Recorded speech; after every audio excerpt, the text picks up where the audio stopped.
Hello everyone, स्वागत है आप सभी का फार्मेसी इंडिया लाइव पर। तो जैसा कि आप जानते हैं, डी फार्मा एग्जिट एग्जाम की डेट अनाउंस कर दी गई है। पीसीआई यानी कि फार्मेसी काउंसिल ऑफ इंडिया ने डेट जारी कर दी है कि अक्टूबर में 5 और 6 अक्टूबर को आपका डी फार्मा का एग्जिट एग्जाम होगा। इसका हम बहुत बेसब्री से इंतजार कर रहे थे। बच्चे लगातार मैसेजेस भी करते थे और कॉल्स भी करते थे कि सर कब तक आ जाएगी डेट, सर नोटिस तो आ गया है कि हमारा अगस्त सितंबर या अक्टूबर के बीच में एग्जिट एग्जाम होगा, लेकिन एज सच श्योरिटी नहीं थी। तो अब वो भी हमारी शंका, वो क्वेश्चन भी, वो सवाल भी हमारा दूर हो गया है कि सर पेपर कब होगा एग्जिट एग्जाम का। तो डेट आपके सामने आ गई है, 5 और 6 अक्टूबर को आपका एग्जाम होगा। तो अब हमारे पास इतना लंबा समय नहीं है कि हम जो है अपना आराम से तैयारी करते हुए चलें। सो उसी को ध्यान में रखते हुए फार्मेसी इंडिया लाइव ने ये मुहिम चलाई है, जो कि आपकी सुपर 100 सीरीज के नाम से आपकी डेली रात को 8 बजे क्लास होती है। क्लास फर्स्ट आपका बायोकेमिस्ट्री का हो चुका है, क्लास सेकंड आपका फार्मास्यूटिक्स का हो चुका है, आज है आपकी क्लास थर्ड जो कि होने वाली है फार्मास्यूटिकल केमिस्ट्री की। डेली आपके किसी ना किसी सब्जेक्ट की आपकी क्लास रहेगी, जिसमें हम बेस्ट एमसीक्यूज आपके लिए लेकर आएंगे, जिससे आप अपनी एग्जिट एग्जाम की तैयारी और अच्छे से कर सकते हैं और उसमें अच्छा स्कोर करेंगे, जिससे कि आप आगे जाकर फिर एक अच्छे रजिस्टर्ड फार्मासिस्ट बने। सो आज की जो हमारी क्लास है वो सुपर 100 सीरीज में फार्मास्यूटिकल केमिस्ट्री की होने वाली है। तो चलिए स्टार्ट करते हैं अपने क्वेश्चन। सबसे पहला हमारा क्वेश्चन आता है, sodium hydroxide is commonly known as, मतलब कि जो हमारा ये सोडियम हाइड्रोक्साइड होता है, जिसका फॉर्मूला आप जानते ही हैं कि सोडियम हाइड्रोक्साइड सामान्य तौर पर किस नाम से जाना जाता है। तो ऑप्शंस कहते हैं स्लेक्ड लाइम से, या फिर स्पिरिट ऑफ सॉल्ट से, यानी कि सॉल्ट जो होता है आपका मतलब कि जो आपका नमक है, ठीक है, या फिर कास्टिक सोडा से, या फिर क्विक लाइम से। तो इन चारों ऑप्शंस में से कौन सा ऑप्शन करेक्ट है, ये आपसे पूछा गया है। सोडियम हाइड्रोक्साइड यानी कि NaOH को हम सामान्य तौर पर किस नाम से जानते हैं, इन चारों ऑप्शंस में से। और जो सही आंसर है वो है हमारा कास्टिक सोडा, यानी कि ऑप्शन सी। अब बच्चा लोग, अगर हम बात करें बेसिकली कि जो हमारा सोडियम हाइड्रोक्साइड है सामान्य तौर से किस नाम से जाना जाता है, कास्टिक सोडा के नाम से जाना जाता है। ठीक है, ये जो है बेसिकली आपका बहुत ही अच्छा यानी कि एक स्ट्रॉन्ग बेस होता है, और सबसे ज्यादा बेसिकली ये आपका इंडस्ट्रियल प्रोसेसेस में यूज होता है। अगर उदाहरण की हम बात करें कि जब आपको साबुन बनानी होती है, क्या साबुन बनानी होती है, यानी कि जिसे आप सोप कहते हैं, ठीक है, उसकी मैन्युफैक्चरिंग में यूज होता है। आपको अगर डिटर्जेंट्स बनाने होते हैं, यानी कि जो हमारे बेसिकली वॉशिंग में काम आते हैं, वॉशिंग सब्सटेंसेस, ठीक है, पेपर बनाना होता है या टेक्सटाइल बनाना होता है, वहां पर सबसे ज्यादा आपका सोडियम हाइड्रोक्साइड यानी कि NaOH यूज होता है। नेक्स्ट क्वेश्चन कहता है, which of the following is not a property of base. जो हमारा बेसिकली बेस होता है, देखो एसिड है यानी कि पीएच आपका कितना होगा, जिनका पीएच 7 से कम होगा, और जिनका 7 से ज्यादा होगा, देखो कम है तो वो एसिड है, ज्यादा होगा तो वो बेस होगा। ठीक है, अब यहां बोला गया कि इन चारों ऑप्शंस में से कौन सा आपका बेसिकली एक बेस की प्रॉपर्टी नहीं है। ठीक है, तो ऑप्शन क्या कह रहे हैं, ऑप्शन कहते हैं कि बिटर टेस्ट, ठीक है, यानी कि जो उसका कड़वा स्वाद है, या फिर जब बेसिकली आप रेड लिटमस पेपर लेंगे, उसको डिप करेंगे तो वो ब्लू कलर का हो जाएगा, या फिर वो रिएक्ट कर जाएगा, ठीक है, सॉल्ट्स के साथ, जिससे कि आगे जाके वो एसिड बना लेगा। यानी कि बेस का जो पीएच है वो कितना है, 7 से ज्यादा, अब एसिड बनाएगा तो 7 से कम होगा। ठीक है, तो अगर वो रिएक्ट कर रहा है सॉल्ट्स के साथ तो वो आपका एसिड बना लेगा। या फिर feel slippery on the skin, मतलब कि स्किन पे जो आपकी स्किन है यानी कि जो आपकी त्वचा है उस पे फिसलेगा, क्या करेगा, स्लिप हो जाएगा। ठीक है, ऐसा महसूस होगा। तो इन चारों में से कौन सी प्रॉपर्टी बेस की नहीं है हमारी, ये आपसे इस क्वेश्चन के अंदर पूछा गया है। अगर मैं बात करूं इसके आंसर की, तो वो है कि वो सॉल्ट्स के साथ रिएक्ट कर जाएगा और वो एसिड बना लेगा। तो ये प्रॉपर्टी बेस की नहीं होती है। अब रीजन की अगर हम बात कर लेते हैं, अगर ये रिएक्ट करेगा एसिड, अगर ये रिएक्ट करेगा सॉल्ट्स के साथ क्या बनाने के लिए, एसिड बनाने के लिए, तो सबसे पहले तो पीएच पे ही चले जाओ। पीएच क्या होगा, 7 से कम होगा अगर एसिड बनाएगा, तो ये प्रॉपर्टी आपकी बेसिस के साथ एसोसिएट नहीं करती है, बल्कि जो बेस रिएक्ट करेगा एसिड के साथ वो न्यूट्रलाइजेशन रिएक्शंस में रिएक्ट करता है, जहां पर आपका वाटर बनाया जाता है, सॉल्ट होता है। जैसे आपके हाइड्रोजन आयन रिएक्ट कर जाते हैं ऑक्सीजन आयन के साथ, तो वो क्या बना लेते हैं, H2O बना लेते हैं। ठीक है, जैसे आपके हाइड्रोजन आयंस जो है ऑक्सीजन आयन के साथ रिएक्ट करेंगे, तो इसको बैलेंस कर दो तो ठीक है, तो वो आपका क्या बना लेते हैं, H2O बना लेते हैं, यानी कि आपका पानी बन जाता है। बेस एसिड के साथ रिएक्ट करता है सिर्फ और सिर्फ न्यूट्रलाइजेशन रिएक्शंस में, अदरवाइज कहीं नहीं करेगा। इसीलिए ये जो सॉल्ट्स के साथ रिएक्ट करके एसिड बनाएगा, ये ऑप्शन आपका गलत है। नेक्स्ट क्वेश्चन कहता है KMnO4 इज यूज्ड एज, अब जो आपका पोटेशियम पर मैंगनेट है, इसे बेसिकली आप किस पर्पज से यूज करते हैं, पोटेशियम पर मैग्नेट क्यों यूज किया जा रहा है? या तो वो एक एंटीबैक्टीरियल है, मतलब बैक्टीरिया के अगेंस्ट आप इसे यूज करेंगे, या फिर वो एंटी फंगल है, मतलब फंगल इन्फेक्शंस को ठीक करने के लिए इस्तेमाल होता है, या फिर दोनों, यानी कि एंटीबैक्टीरियल भी और एंटी फंगल भी, या फिर नन ऑफ दिस की इनमें से कोई नहीं। अब पोटेशियम पर मैग्नेट क्यों यूज हो रहा है, ये आपसे इस क्वेश्चन के अंदर पूछा गया है। जो सही आंसर है हमारा वो क्या है कि ये जो है बेसिकली बोथ ऑफ दीज, यानी कि आपका KMnO4 जो होता है एंटीबैक्टीरियल प्रॉपर्टी भी प्रोड्यूस करता है और एंटी फंगल प्रॉपर्टीज भी प्रोड्यूस करता है। क्यों, देखो रीजन तो हमें पता चल गया, KMnO4 यानी कि पोटेशियम पर मैग्नेट आपका एंटीबैक्टीरियल प्रॉपर्टीज भी प्रोड्यूस करेगा और साथ ही साथ एंटी फंगल भी। अगर हम बात कर लेते हैं कि एंटीबैक्टीरियल, ठीक है, यानी कि जो हमारे बॉडी पे, ठीक है, स्किन पे हमारे बैक्टीरियल इन्फेक्शंस लग जाते हैं, उनके ट्रीटमेंट में बेसिकली जो एजेंट्स यूज होते हैं वो आपके एंटीबैक्टीरियल कहलाए जाते हैं। और अगर हम बात कर रहे हैं किसकी, एंटी फंगल एजेंट्स की, तो फंगल इन्फेक्शंस, ठीक है, जितने भी हमारी बॉडी पे स्किन पे फंगल इन्फेक्शंस होते हैं, उन सब के ट्रीटमेंट के लिए जो हम एजेंट्स यूज करते हैं, ड्रग्स यूज करते हैं, वो आपकी एंटी फंगल एजेंट्स होते हैं। ठीक है, आगे चलते हैं। नेक्स्ट क्वेश्चन कहता है in Bronsted Lowry concept acid is, अब जो हमारा ब्रॉन्स्टेड लॉरी कॉन्सेप्ट है उसके अकॉर्डिंग एसिड क्या होता है? तो ऑप्शंस कहते हैं कि वो प्रोटॉन डोनर है, या फिर वो इलेक्ट्रॉन डोनर है, या फिर वो प्रोटॉन एक्सेप्टर है, या फिर वो आपका इलेक्ट्रॉन एक्सेप्टर है। तो इन चारों ऑप्शंस में से कौन सा ऑप्शन करेक्ट है, ये आपसे पूछा गया है कि ब्रॉन्स्टेड लॉरी कॉन्सेप्ट के अकॉर्डिंग आपका एसिड क्या है। जो सही आंसर है हमारा वो है ऑप्शन ए, यानी कि ब्रॉन्स्टेड लॉरी कॉन्सेप्ट के अकॉर्डिंग जो हमारा एसिड होता है वो आपका प्रोटॉन डोनर होता है। अब अगर हम बात करें, जो ब्रॉन्स्टेड लॉरी एसिड्स हैं वो प्रोटॉन डोनर्स हैं, क्योंकि जो आपको बेसिकली कोई भी सॉल्वेंट दिया जाता है उसके अंदर हम ये मानते हैं कि जो कंपाउंड आपका एसिड है वो तभी एसिड है जब वो कम से कम एक प्रोटॉन को उस पर्टिकुलर सॉल्वेंट मॉलिक्यूल को वो डोनेट कर दे, तभी जो है बेसिकली वो एसिड कंसिडर किया जाएगा।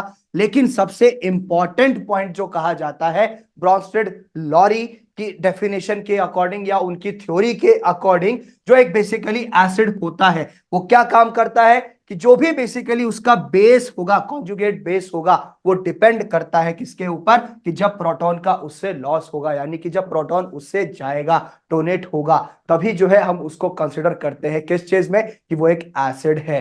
ठीक है, नेक्स्ट क्वेश्चन कहता है which of the following pair is a conjugate acid base pair. अब इन चारों ऑप्शंस में से आपको यह बताना है कि इनमें से ऐसा कौन सा पेयर है जो कॉन्जुगेट एसिड बेस पेयर है। तो ऑप्शंस कहते हैं CH3COOH, साथ में आपका जो है बेसिकली OH हो गया, ठीक है, या फिर आपका हाइड्रोजन साइनाइड के साथ साइनाइड हो गया, ठीक है, एक एसिड है तो दूसरा क्या है, दूसरा बेस है, उसी का आपका कॉन्जुगेट एसिड बेस पेयर पूछा गया है। फिर आपके साथ जो है हाइड्रोजन साइनाइड के साथ आपको जो है OH दिया, या फिर अगर मैं बात करूं तो आपके साथ जो है HCl के साथ OH दिया है। तो इन चारों ऑप्शंस में से कौन सा ऑप्शन करेक्ट है, ये आपसे पूछा गया है इस क्वेश्चन में, जो कि बेसिकली एक कॉन्जुगेट एसिड बेस पेयर है इन चारों ऑप्शंस में से। और जो हमारा सही आंसर है वो है ऑप्शन बी, यानी कि हाइड्रोजन साइनाइड के साथ आपका हाइड्रोजन साइनाइड तो क्या हुआ, बेसिकली एसिड हो गया, ठीक है। और जो साइनाइड, हाइड्रोजन साइनाइड की बात करते हैं और अगर हम साइनाइड की बात करते हैं तो ये आपका एक ऐसा कॉन्जुगेट एसिड बेस पेयर है इन चारों ऑप्शंस में से। अब अगर हम बात करते हैं किसकी, हाइड्रोजन साइनाइड या हाइड्रोजन हाइड्रोसाइनिक एसिड की, इसे आप हाइड्रोजन साइनाइड कहिए या आप इसे हाइड्रोसाइनिक एसिड कहिए। और ये जो CN है ये क्या है आपका, ये है बेसिकली आपका साइनाइड, ठीक है।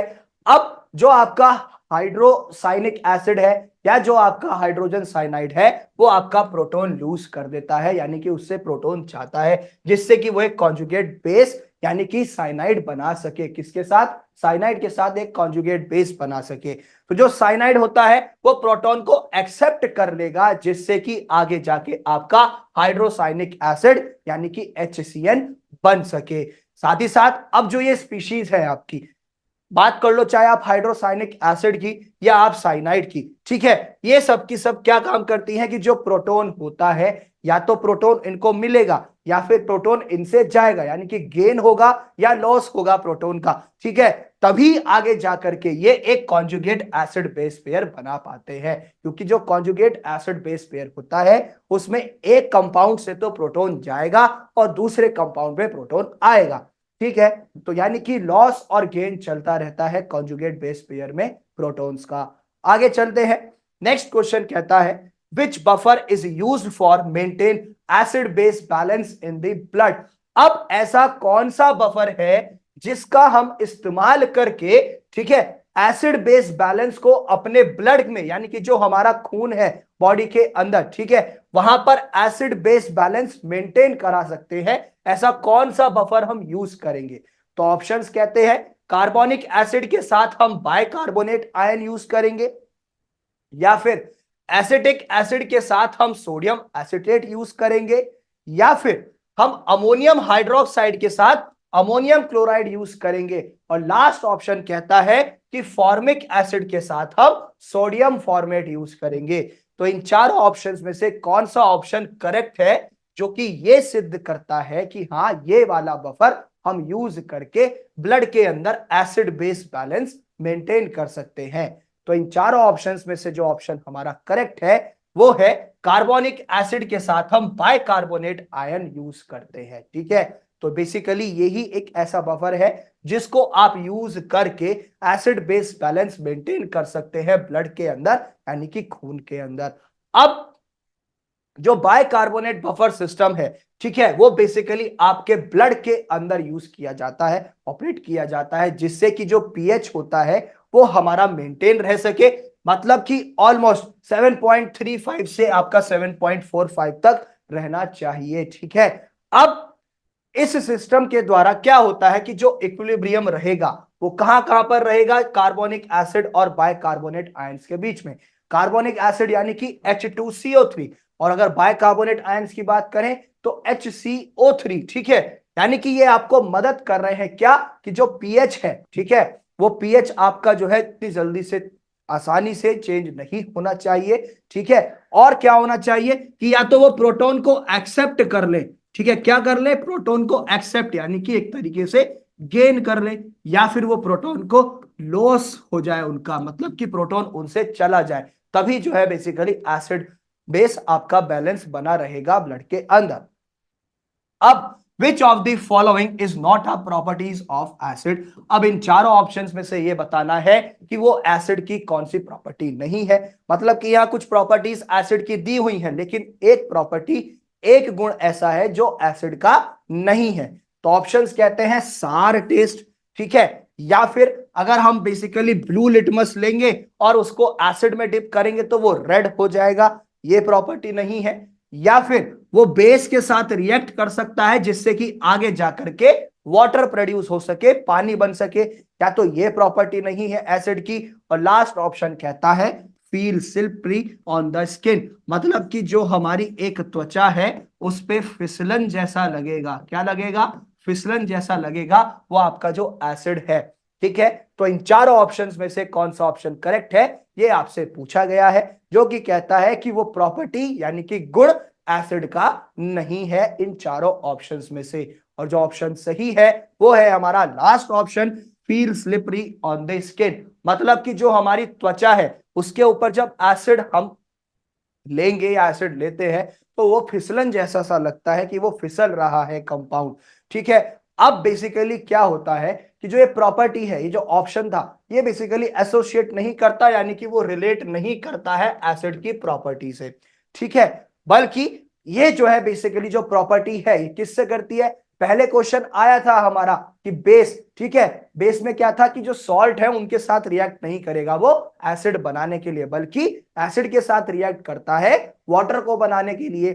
ठीक है, तो ये जो प्रॉपर्टी थी कि वो feel slippery on the skin, ये बेस की प्रॉपर्टी होती है। ठीक है, अब बेस आपका स्लिपरी होता है या सोपी होता है हमारी स्किन पे, क्योंकि उसके अंदर इतनी क्षमता है कि वो आगे जाके ऑयल्स जो होते हैं हमारी स्किन के ऊपर, जो ऑयल ग्लैंड्स हैं, ऑयल प्रेजेंट है, उनके साथ वो रिएक्ट कर सकता है, जिससे कि आगे जाके आपका सोप बन जाता है।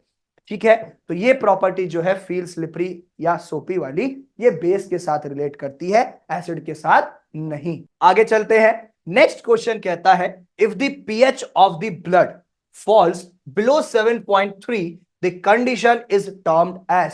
अगर मान लो, क्वेश्चन कह रहा है कि मान लो अगर हमारी ब्लड का जो बेसिकली पीएच है 7.3 से कम हो रहा है, डिक्रीज हो रहा है, तो उस कंडीशन को हम क्या कहते हैं। या तो हम एसिडोसिस कहेंगे, या फिर एल्कलोसिस कहेंगे, या फिर न्यूट्रल कहेंगे, या फिर नन ऑफ दी अबव कहेंगे। तो इन चारों ऑप्शंस में से कौन सा ऑप्शन करेक्ट है, जो कि ये कहता है कि हाँ, अगर बॉडी का ब्लड, जो बॉडी के अंदर ब्लड है, वहां ब्लड का पीएच 7.3 से कम हो रहा है, तो उस कंडीशन को ये कहते हैं। और जो सही आंसर है हमारा वो है ऑप्शन ए, यानी कि एसिडोसिस। ठीक है, जब ब्लड का पीएच 7.3 से कम जाएगा तो उस कंडीशन को हम एसिडोसिस कहते हैं। अब बेसिकली जब पीएच कम हो रहा है हमारी बॉडी का, या आपको पता चल गया कि 7.35 या 7.3 से कम जाएगा, तो वो जो है बेसिकली जो कंडीशन होती है उसे हम एसिडोसिस कहते हैं। ठीक है, एसिडोसिस कब होता है, जब वहां पर एसिडिक सब्सटेंसेस बहुत ज्यादा सिक्रेट होते हैं, या एसिडिक सब्सटेंसेस ज्यादा प्रोड्यूस होने लगते हैं ब्लड के अंदर, या फिर जो बेसिक है यानी कि जो अल्कलाइन सब्सटेंसेस हैं वो हमारे डिक्रीज होने लगते हैं, कम होने लगते हैं, तभी बेसिकली वो कंडीशन आती है कि जो हमारा पीएच है वो 7.3 से कम चलने लगता है, यानी कि कम होने लगता है, जिसकी वजह से वो कंडीशन एसिडोसिस बन जाती है, यानी कि बेसिसिटी कम हो रही है और एसिड का जो कंसंट्रेशन है वो बढ़ रहा है। साथ ही साथ ये जो है बेसिकली काफी सारे फैक्टर्स भी होते हैं जिसकी वजह से ये हमारी बॉडी के अंदर यानी कि ब्लड के अंदर हो जाता है। चाहे अब आप उसमें आप रेस्पिरेटरी डिसऑर्डर्स ले लीजिए, या आप उसके अंदर कंसिडर कर सकते हैं मेटाबॉलिक डिसऑर्डर्स। नेक्स्ट क्वेश्चन कहता है strong ammonium hydroxide is prepared by. अब जो एक स्ट्रॉन्ग यानी कि बहुत अच्छा, ठीक है, ताकतवर कह लो या स्ट्रॉन्ग कह लो, ठीक है, अमोनियम हाइड्रोक्साइड किस चीज से प्रिपेयर किया जाता है, कौन सा मेथड यूज किया जाता है। ऑप्शंस कहते हैं सॉल्वे प्रोसेस, या फिर इलेक्ट्रोलाइसिस, या फिर मर्क प्रोसेस, या फिर अमोनिया सोडा प्रोसेस। तो इन चारों ऑप्शंस में से कौन सा ऑप्शन करेक्ट है, जो कि कहता है कि वो स्ट्रॉन्ग अमोनियम हाइड्रोक्साइड को बनाने में मदद करता है, या वही मेथड यूज किया जाता है। जो सही आंसर है इन चारों ऑप्शंस में से वो है हमारा ऑप्शन बी, यानी कि इलेक्ट्रोलाइसिस।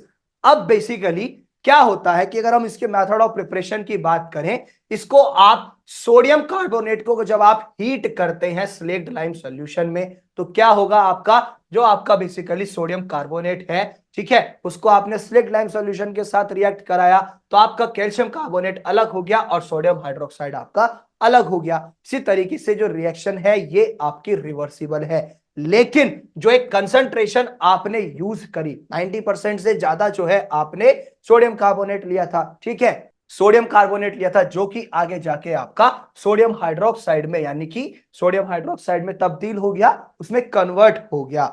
अब इलेक्ट्रोलाइसिस जो होता है बेसिकली एक ऐसा प्रोसेस है, एक ऐसा मेथड है जहां सोडियम क्लोराइड सॉल्यूशन जो होता है डायफार्म सेल में जब जाएगा तो वो जो है बेसिकली बिल्कुल भी अलाउ नहीं करता कि क्लोरीन वहां से लिबरेट हो सके, क्लोरीन वहां से निकल सके और वो रिएक्ट कर पाए किसके साथ, सोडियम हाइड्रोक्साइड के साथ। तो जिसकी वजह से जो कार्बन एनोड होगा और जो आपका बेसिकली कैथोड होता है, ठीक है, उनके साथ रिएक्ट नहीं कर पाता। अब सोडियम हाइड्रोक्साइड आपका कैथोड पे इकट्ठा हो जाता है, एक्यूमुलेट हो जाता है, जबकि जो क्लोरीन है वो आपका एनोड पे जो है बेसिकली एनोड पे आ जाता है। तब जाकर के बेसिकली आप कह सकते हैं कि जो हमारा क्वेश्चन कह रहा था कि जो अमोनियम हाइड्रोक्साइड है वो कैसे प्रिपेयर होता है, वो इलेक्ट्रोलिसिस प्रोसेस से प्रोड्यूस होता है। आगे चलते हैं, एंटीऑक्सीडेंट्स आर। अब जो एंटीऑक्सीडेंट्स होते हैं वो क्या होते हैं, या तो वो ऑक्सीडाइजिंग एजेंट होंगे, या फिर वो स्टेबलाइजिंग एजेंट होंगे, या फिर वो बेसिकली आपके रिड्यूसिंग एजेंट होंगे, या फिर वो एसिडाइंग एजेंट्स होंगे। ठीक है, तो इन चारों ऑप्शंस में से कौन सा ऑप्शन करेक्ट है, जो कि कहता है कि हाँ एंटीऑक्सीडेंट्स ये होते हैं। अब जो हमारा सही आंसर है, यानी कि जो करेक्ट ऑप्शन है, वो है हमारा ऑप्शन सी, एंटीऑक्सीडेंट्स आपके रिड्यूसिंग एजेंट्स होते हैं। ठीक है, एंटीऑक्सीडेंट्स वो कंपाउंड्स हैं, वो सब्सटेंसेस होते हैं जो ऑक्सीडेशन रिएक्शन को या तो रोकते हैं, ठीक है, या फिर उसको धीरे कर देते हैं, यानी कि डिले कर देते हैं। कैसे, वो आगे जाके जो उनके अंदर फ्री रेडिकल्स होते हैं या जो दूसरी रिएक्टिव स्पीशीज उसके अंदर प्रेजेंट होती है, ठीक है, उनके साथ वो रिएक्ट कर देते हैं। ऐसा होता कब है, जब वो इलेक्ट्रॉन्स को डोनेट कर देते हैं या जो आपके हाइड्रोजन एटम्स होते हैं उनको न्यूट्रलाइज कर देते हैं फ्री रेडिकल्स के साथ। तो जिससे होगा क्या कि वो जो है बेसिकली एक ऑक्सीडेटिव डैमेज ना हो पाए, उससे वो उसको बचा लेते हैं उन पर्टिकुलर सेल्स पे या टिश्यूज पे या जो दूसरे मॉलिक्यूल्स होते हैं उन पे। ठीक है, ये जो है बेसिकली आपका क्या काम करते हैं, ये काम एंटीऑक्सीडेंट्स करते हैं। वहीं पर ये रिड्यूसिंग एजेंट के तौर पे भी जो बेसिकली काम करते हैं, क्या, जो एंटीऑक्सीडेंट्स हैं वो काउंटरएक्ट करेंगे ऑक्सीडेशन को। ठीक है, कैसे, एक रिड्यूसिंग प्रोसेस के जरिए, जहां पर जो ऑक्सीडेशन स्टेट होता है दूसरे सब्सटेंसेस का, वहां पर वो रिड्यूसिंग का काम करते हैं। ये जो बेसिकली प्रोसेस चलता है मॉलिक्यूल्स को स्टेबलाइज करने में मदद करता है, और साथ ही साथ जो आपका एक ऑक्सीडेटिव रिएक्शन चल रहा होता है उससे भी बचा देता है। मतलब कुल मिला के बात यह है, रिड्यूसिंग एजेंट है, ऑक्सीडेशन रिएक्शन होने ही नहीं देगा। सिंपल और सरल भाषा में अगर हम बात करें, आप एग्जिट एग्जाम की प्रिपरेशन कर रहे हैं तो उसके लिए फार्मेसी इंडिया लाइव लेकर के आया है आप सभी के लिए डी फार्मा एग्जिट एग्जाम की एमसीक्यू बुक, जिसके अंदर आपको 6000 से भी ज्यादा एमसीक्यूज इसके अंदर मिलेंगे, जो कि बेसिकली आपकी एग्जिट एग्जाम की प्रिपरेशन करने में काफी हेल्पफुल रहेंगे। इसको लेने के लिए आप ऑर्डर कर सकते हैं, लिंक आपको नीचे डिस्क्रिप्शन में दिया गया है। साथ ही साथ आपको सामने स्क्रीन पर नंबर भी दिख रहे होंगे, इन नंबर्स के माध्यम से भी आप जो है बेसिकली इसको ऑर्डर कर सकते हैं, इस डी फार्मा एग्जिट एग्जाम की कॉम्पिटिटिव बुक को। आगे चलते हैं, नेक्स्ट क्वेश्चन कहता है what is the chemical formula of sodium bisulphide. अब जो हमारा सोडियम बाइसल्फाइड होता है उसका केमिकल फॉर्मूला क्या है, या तो NaHSO3 है, या फिर Na2S2O5 है, या फिर Na2S2O3 5H2 है, या फिर NaNO2 है। तो इन चारों ऑप्शंस में से कौन सा ऑप्शन करेक्ट है, जो कि कहता है कि हाँ ये जो बेसिकली हमारा केमिकल फॉर्मूला है वो सोडियम बाइसल्फाइड का है। और जो सही आंसर है वो है हमारा NaHSO3। सोडियम सल्फाइड का जो बेसिकली केमिकल फॉर्मूला होता है वो होता है NaHSO3। अब बेसिकली अगर मैं बताऊं आपको, जो सोडियम बाइसल्फाइड है, ये आप केमिकल फॉर्मूला आप जान ही गए हैं कि NaHSO3 होता है। ये जो है बेसिकली सल्फ्यूरस एसिड का ही एक सॉल्ट होता है। ये बेसिकली एक सोडियम सॉल्ट है, किसका, सल्फ्यूरस एसिड का, जो सामान्य तौर पर एक फूड प्रिजर्वेटिव का काम करेगा। मतलब कि जो आपके फूड प्रोडक्ट्स होते हैं, ठीक है, जितने भी आपके फूड प्रोडक्ट्स हैं मोस्टली उन सभी को प्रिजर्व करने का काम करता है। इसकी एंटीऑक्सीडेंट प्रॉपर्टीज भी होती है, और साथ ही साथ ये बहुत सारी इंडस्ट्रियल प्रोसेसेस में या इंडस्ट्रियल एप्लीकेशंस में यूज किया जाता है। अब बात आती है नेक्स्ट क्वेश्चन की, हाइपोफॉस्फोरस एसिड जो है वो बेसिकली अगर रिड्यूस करेगा आयोडीन को तो वो किस चीज में उसको कन्वर्ट कर देगा, या तो आयोडाइड आयंस में, या पोटेशियम परमैंगनेट में, या हाइड्रोजन आयोडाइड आयन में, या फिर फ्री आयोडीन में।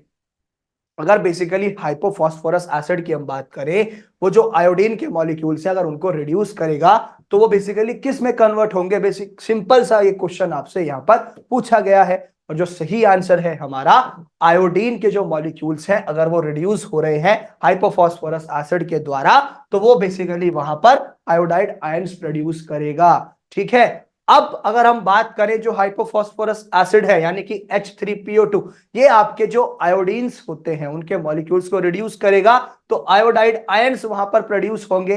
यानी कि रिएक्शन के अकॉर्डिंग जब हाइपोफॉस्फोरस, जो बेसिकली एक आपका हाइपोफॉस्फोरस एसिड है, वो रिएक्ट कर रहा है, ठीक है, क्या कर रहा है, वो रिड्यूस कर रहा है आयोडाइड आयंस को। ठीक है, तो क्या होगा आगे जाके आपका हाइपोफॉस्फोरस जो एसिड है वो अलग होगा और वो आपको क्या बना के दे देगा, आपको जो है बेसिकली वो आयोडीन आयोडाइड आयंस जो होते हैं यानी कि जो आपके सामने दिख रहे हैं HI, ये आपके अलग प्रोड्यूस हो जाएंगे। अब नेक्स्ट क्वेश्चन कहता है hypophosphorous acid is used as, पीछे उसके एक्शन के बारे में पूछा गया। अब यहां पूछा गया है इस क्वेश्चन में कि इसको हम क्यों इस्तेमाल करते हैं या किस लिए इसका इस्तेमाल किया जाता है। तो ऑप्शंस कहते हैं कि या तो वो एक एंटीडोट का काम करेगा, या वो एक ब्रेन टॉनिक का काम करेगा, या फिर एंटी माइक्रोबियल एजेंट का काम करेगा, या फिर वो हाइपोफॉस्फोरस एसिड एक कलरिंग का काम करता है यानी कि कलरिंग एजेंट का। और जो सही आंसर है वो है ऑप्शन डी, हाइपोफॉस्फोरस एसिड आपका कलरिंग एजेंट का काम करता है। कैसे, अब हाइपोफॉस्फोरस एसिड जो है आपका एक रिड्यूसिंग एजेंट के तौर पे भी काम हो रहा है। क्यों, जब हमें कुछ डाइज या पिगमेंट्स को प्रोड्यूस करना होता है यानी कि कुछ कलर्स हमें जब बनाने होते हैं, एक डाई या कुछ पिगमेंट्स हमें बनाने होते हैं, तो वहां पर इसको हम यूज कर लेते हैं। मेटल आयंस को रिड्यूस करने में मदद करता है जिससे कि आगे जाके जो आपको कलर्ड कंपाउंड्स चाहिए या जो कलर पिगमेंट्स चाहिए वो आपको बेसिकली इसके जरिए मिल जाते हैं। जब आपका हाइपोफॉस्फोरस एसिड, ये एप्लीकेशंस जो जो आपका हाइपोफॉस्फोरस एसिड है उसकी काफी सारी प्रॉपर्टीज हैं, एक ही प्रॉपर्टी नहीं है। ठीक है, लेकिन इसको हम एक रिड्यूसिंग एजेंट के तौर पे कलरिंग प्रोसेसेस में यूज करते हैं यानी कि एक कलरिंग एजेंट के तौर पे हम इसका इस्तेमाल करते हैं। आगे चलते हैं, नेक्स्ट क्वेश्चन कहता है when sulphur dioxide is treated with chlorine it will lead to the formation of, जब आपका सल्फर डाइऑक्साइड आपका क्लोरीन के साथ रिएक्ट करेगा तो वो बेसिकली किस चीज की प्रोडक्शन करेगा, क्या वहां पर बनेगा रिएक्शन के बाद, या तो सल्फ्यूरिक एसिड बनेगा, या फिर सल्फ्यूराइल क्लोराइड बनेगा, या फिर सल्फर ट्राइऑक्साइड बनेगा, या फिर सल्फोरस एसिड प्रोड्यूस होगा। तो इन चारों ऑप्शंस में से एक ऑप्शन करेक्ट है जो कि कहता है कि जब सल्फर डाइऑक्साइड आपका रिएक्ट करेगा क्लोरीन के साथ तो वो बेसिकली इनमें से एक एक चीज की प्रोडक्शन कर देगा, एक चीज का जो है फॉर्मेशन कर देगा और वो क्या बनाएगा, वो बनाएगा सल्फ्यूरिल क्लोराइड। कौन, जो बेसिकली सल्फर डाइऑक्साइड है जब क्लोरीन के साथ रिएक्ट करेगा। अब जब ये क्यों बनाएगा वो सल्फ्यूरिक क्लोराइड, क्यों बनेगा, क्योंकि ये ऑक्सीडाइज हो रहा है हेलोजन आयंस के द्वारा जिससे कि आगे जाके आपका सल्फ्यूराइल हैलाइड्स बन रहे हैं जैसे सल्फ्यूराइड क्लोराइड बन रहा है। ठीक है, जब आपका बेसिकली क्वेश्चन में पूछा क्या गया, क्वेश्चन में सीधा सीधा पूछा गया सल्फर डाइऑक्साइड यानी कि जो आपका SO2 है वो क्लोरीन के साथ यानी कि Cl के साथ रिएक्ट करेगा तो वो क्या बनाएगा, सीधा सीधा रिएक्शन में आपको पता चल जाएगा जब आपका रिएक्शन होगा तो आपको सल्फ्यूराइड क्लोराइड आपको प्रोड्यूस मिल जाएगा यानी कि उसका प्रोडक्शन हो जाएगा।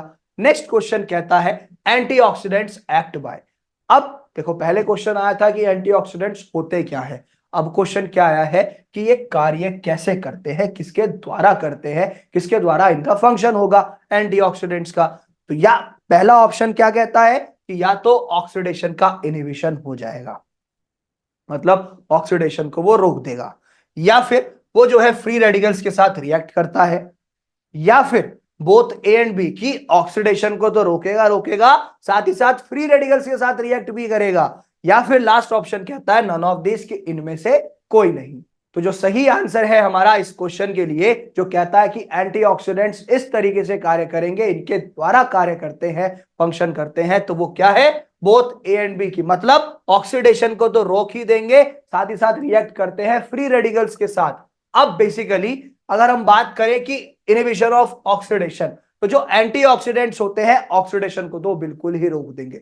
ठीक है, क्योंकि अब जैसे अगर मैं बात करता हूं ऑक्सीजन की या मैं बात करूं ऑक्सीडेशन की, तो वो उन प्रोसेस के साथ जो है इंटरफेयर जरूर करते हैं, क्योंकि उन्हें जो है ऑक्सीडेशन को या तो रोकना है या उसके प्रोसेस को कम करना है, जिससे कि आगे जाके जो भी बेसिकली हमारे कंपाउंड्स हैं उनको वो प्रिजर्व करने में काम कर सके, साथ ही साथ जो एक ऑक्सीडेटिव डैमेज होगा वो भी बच सके उन पर्टिकुलर सेल्स का या टिश्यूज का। अगर हम बात कर रहे हैं कि वो फ्री रेडिकल्स के साथ रिएक्ट कर रहे हैं, फ्री रेडिकल्स के साथ वो जो है बहुत आसानी से बहुत जल्दी रिएक्ट कर जाते हैं, और जो पर्टिकुलर आपकी सेल्स हैं या टिश्यूज होती हैं वो डैमेज हो जाती हैं, क्योंकि वो उनको वो ऑक्सीडाइज कर देता है।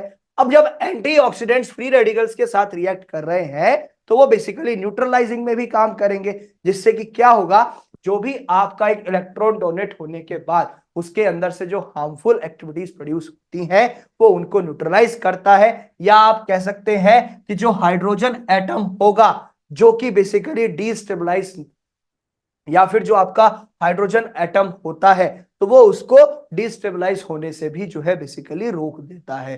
तो इसीलिए बेसिकली ये आपका एक तो ऑक्सीडेशन को इनहिबिट करता है और साथ ही साथ फ्री रेडिकल्स के साथ रिएक्ट भी करता है। नेक्स्ट क्वेश्चन कहता है which compound is used as antidote in cyanide poisoning. जब बेसिकली साइनाइड पॉइजनिंग हो जाती है बॉडी के अंदर, कोई साइनाइड ले लेता है तो उससे जो है बॉडी के अंदर टॉक्सिक इफेक्ट्स प्रोड्यूस होते हैं, तो उसमें एंटीडोट का काम कौन करेगा, उस साइनाइड पॉइजनिंग को खत्म करने का काम कौन करेगा?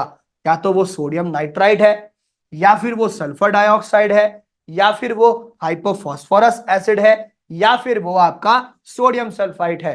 तो इन चारों ऑप्शंस में से कौन सा ऑप्शन करेक्ट है, ये पूछा गया है कि जो बेसिकली एक एंटीडोट है साइनाइड पॉइजनिंग के लिए। और जो सही आंसर है वो है हमारा सोडियम नाइट्राइट। सोडियम नाइट्राइट एक ऐसा कंपाउंड है जिसको आप एक एंटीडोट के तौर पे इस्तेमाल करते हैं साइनाइड पॉइजनिंग में। अब अगर मैं बात करता हूं जो सोडियम नाइट्राइट है, इसका फॉर्मूला NaNO2 होता है, जानते ही हैं। ये साइनाइड पॉइजनिंग में एंटीडोट का काम करता है। जब बेसिकली इसकी प्रॉपर डोज यानी कि एकदम सटीक डोज, ठीक है, सोडियम नाइट्राइट की दी जाएगी तो वो आपका हीमोग्लोबिन के साथ रिएक्ट करता है, जिससे कि वो वहां पर मेथाहेमोग्लोबिन बना लेता है, और ये जो है बेसिकली साइनाइड के अगेंस्ट काफी अच्छा रिएक्शन होता है उसको खत्म करने के लिए। साथ ही साथ जब साइनाइड आपका मेथाहेमोग्लोबिन के साथ जो है बेसिकली बाइंड करेगा, जुड़ेगा, तो वहां पर साइनोमेथामोग्लोबिन भी बनेगा, जिसकी वजह से जो टॉक्सिसिटी है साइनाइड की वो कम होती जाएगी और साइनाइड से बॉडी को छुटकारा भी मिलता रहेगा।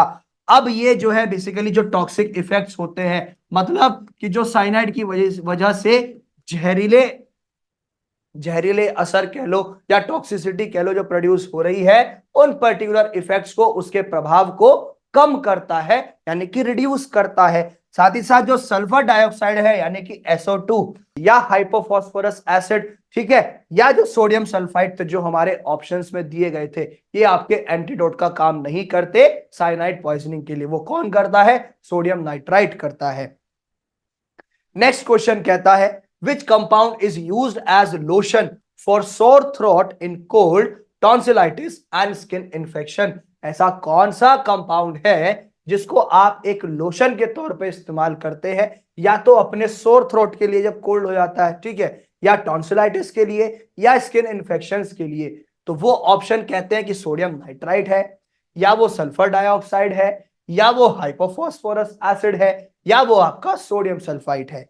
इन चारों ऑप्शंस में से कौन सा ऑप्शन करेक्ट है ये आपको बताना है। और बच्चा लोग, और एक इंपॉर्टेंट इंफॉर्मेशन आपके लिए, आप बेसिकली हमारे साथ जुड़ सकते हैं टेलीग्राम के थ्रू, साथ ही साथ व्हाट्सएप के थ्रू। उनके माध्यम से जो भी आपके डाउट्स हैं वो आप क्लियर कर सकते हैं। कोई अपडेट आपको चाहिए, लेटेस्ट अपडेट, ठीक है, वो सब भी आपको उनके माध्यम से मिल जाएंगी। आपकी कोई क्वेरी है तो उनके माध्यम से आप सॉर्ट आउट कर सकते हैं। तो इस क्वेश्चन पे आ जाते हैं, ऐसा कौन सा कंपाउंड है जो कि एक लोशन के तौर पे सोर थ्रोट जब हो जाता है कोल्ड के टाइम पे उसमें यूज हो रहा है, या टॉन्सिलाइटिस में यूज हो रहा है, या फिर स्किन इन्फेक्शंस में यूज हो रहा है? और सही आंसर है सल्फर डाइऑक्साइड। क्या? Sulphur dioxide. अब जो सल्फर डाइऑक्साइड है उसको जो है बेसिकली आप, अगर हम बात करें जनरली, या तो एक सॉल्यूशन फॉर्म में या एक लोशन फॉर्म में एज एन एंटीसेप्टिक या डिसइंफेक्टेंट के तौर पे आप यूज करते हैं। जैसे हमारा बेसिकली सोर थ्रोट हो जाता है या टॉन्सिलाइटिस हो जाता है या जब हमारी स्किन इन्फेक्शंस हो जाते हैं बॉडी पे। क्यों? क्योंकि ये एंटी माइक्रोबियल प्रॉपर्टीज प्रोड्यूस करता है, जो कि बेसिकली जितने भी हमारे माइक्रोब्स होते हैं यानी कि माइक्रो ऑर्गेनिजम्स, उनकी ग्रोथ को रोकता है या उनके प्रोडक्शन को रोकता है। ठीक है, जिससे कि आपको एक सूदिंग इफेक्ट मिलता है उन पर्टिकुलर एरियाज पे जो भी हमारे माइक्रोबियल एजेंट से या माइक्रो ऑर्गेनिज्म से प्रभावित होते हैं। ठीक है, हालांकि आप अगर हम बात करें सल्फर डाइऑक्साइड जो होता है वो जो है कुछ उसके जो यूजेस हैं वो डिपेंड भी कर जाते हैं कि लोकल प्रैक्टिसेस कितनी हुई हैं या जो रेगुलेशंस है उनके अकॉर्डिंग हम उसे इजीली यूज कर पाएंगे या नहीं। बाकी जो आपके ऑप्शंस थे जैसे सोडियम नाइट्राइट हुआ, हाइपोफॉस्फोरस एसिड हुआ या सोडियम सल्फाइड हुआ, तो ये आपके जो है बेसिकली यूज नहीं किए जाते हैं लोशन के तौर पे इन पर्टिकुलर पर्पसेस के लिए। नेक्स्ट क्वेश्चन कहता है sodium thiosulphate is also known as. अब जो सोडियम थायोसल्फेट है वो उसको हम किस और नाम से भी जानते हैं, तो वो सोडियम हाइपोसल्फेट है या वो सोडियम बाइसल्फाइड है या वो सोडियम सल्फाइट है या वो सोडियम मेटासल्फाइट है। इन चारों ऑप्शंस में से पूछा गया है कि सोडियम थायोसल्फेट को हम किस और नाम से जानते हैं, और जो सही आंसर है वो है सोडियम हाइपोसल्फेट। जो आपका सोडियम थायोसल्फेट है ये सोडियम हाइपोसल्फेट के नाम से भी, हाइपोसल्फाइड के नाम से भी जाना जाता है, क्योंकि ये जो नाम है इसका पर्टिकुलर कंपाउंड का ये आपके केमिकल स्ट्रक्चर से ही डिराइव किया गया है। इसके अंदर थायोसल्फेट आयंस होते हैं यानी कि H2O3। ठीक है, और जो प्रीफिक्स है हाइपो वो ये बताता है कि जो ऑक्सीडेशन है वो कम है उस पर्टिकुलर सल्फर का अगर हम कंपेयर करते हैं उसको सल्फेट से, इसीलिए इसको हाइपोसल्फाइट नाम दिया गया था। आगे चलते हैं और नेक्स्ट क्वेश्चन कहता है the molecular formula of sodium nitrite is. अब सोडियम नाइट्राइट का मॉलिक्यूलर फॉर्मूला क्या होता है? NaNO2 है या फिर Na2H2O5 है या NaNO3 है या फिर Na2H2O3 5H2 है। तो इन चारों ऑप्शंस में से कौन सा ऑप्शन करेक्ट है जो कि कहता है कि हाँ ये जो केमिकल फॉर्मूला है सोडियम नाइट्राइट का ये है, और जो सही आंसर है वो है ऑप्शन ए यानी कि NaNO2। क्या? NaNO2 जो है जो मॉलिक्यूलर फॉर्मूला है ये सोडियम नाइट्राइट का है। ठीक है, आगे चलते हैं। ऐसा नहीं है कि जो और ऑप्शंस हैं उनका क्या नाम है वो भी मैं आपको बताऊंगा, टेंशन मत लीजिए। जो सोडियम नाइट्राइट है ये आपका जो है NaNO2 से रिप्रेजेंट किया जाता है, और जो दूसरे जैसे हमारा ये कंपाउंड है इसके अंदर एक सोडियम आयन होता है और एक इसके अंदर नाइट्राइट आयन होता है। वहीं पर जो आपका दूसरा ऑप्शन था Na2H2O5 ये सोडियम डाइसल्फाइड को जो है रिप्रेजेंट करेगा, और जो NaNO3 है वो सोडियम नाइट्रेट को, NaNO2 है तो नाइट्राइट और NaNO3 है तो सोडियम नाइट्रेट। ठीक है, और जो लास्ट ऑप्शन था Na2H2O3 5H2O ये आपका सोडियम थायोसल्फेट पेंटाहाइड्रेट को जो है बेसिकली शो करता है, सोडियम थायोसल्फेट पेंटाहाइड्रेट को शो करता है। तो ये थी हमारी आज की क्लास जिसके अंदर हमने बेस्ट 20 एमसीक्यूज डिस्कस किए फार्मास्यूटिकल केमिस्ट्री के, जो आपके एग्जिट एग्जाम के लिए काफी इंपॉर्टेंट होने वाले हैं। आई होप ये क्वेश्चंस आपको समझ आए होंगे और आपको एक लेवल भी पता चला होगा कि किस तरीके के क्वेश्चंस हमारे एग्जाम में आ सकते हैं जो हमारी एग्जाम की प्रिपरेशन के लिए काफी बेनिफिशियल रहेंगे यानी कि मददगार रहेंगे। आप हमारे साथ जुड़ सकते हैं व्हाट्सएप और टेलीग्राम के थ्रू। इनके चैनल्स के लिंक आपको नीचे डिस्क्रिप्शन में दिए गए हैं, उनके माध्यम से फॉलो कर सकते हैं, और साथ ही साथ एग्जिट एग्जाम की बुक को ऑर्डर कर सकते हैं, उसका लिंक आपको नीचे डिस्क्रिप्शन में दिया गया है।